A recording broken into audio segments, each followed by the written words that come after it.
ఉమ్మడి వరంగల్ జిల్లా వ్యాప్తంగా పల్లెల్లో పండుగ వాతావరణం సంతరించుకుంది. తొలి విడత పంచాయతీ ఎన్నికల్లో ఓటు హక్కు వినియోగించుకోవడానికి ప్రజలు ఉదయం నుంచే బారులు తీరారు. పోలింగ్ కేంద్రాల వద్ద పోలీసులు పటిష్టమైన బందోబస్తు ఏర్పాటు చేశారు.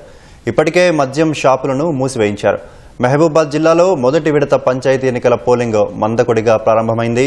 వరంగల్ జిల్లాలోని వర్ధన్నపేట, పర్వతగిరి, రాయపర్తి మండలాల పరిధిలో 91 గ్రామాలు, 800 వార్డులు ఉండగా అందులో 11 సర్పంచ్ స్థానాలు, 215 వార్డు స్థానాలు ఏకగ్రీవమయ్యాయి.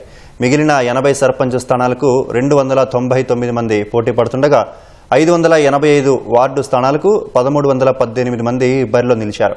పర్వతగిరి మండలంలో మాజీ మంత్రి ఎర్రబెల్లి దయాకర్ రావు తన ఓటు హక్కు వినియోగించుకున్నారు.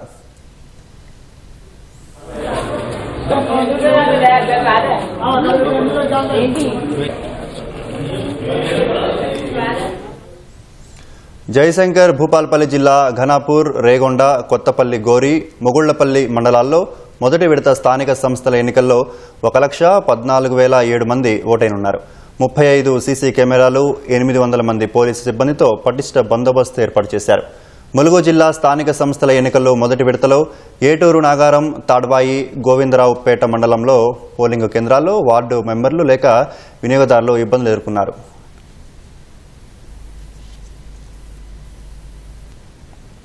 గ్రామ పంచాయతీ ఎన్నికల్లో మొట్టమొదటిసారిగా నోటాను ప్రవేశపెట్టారు.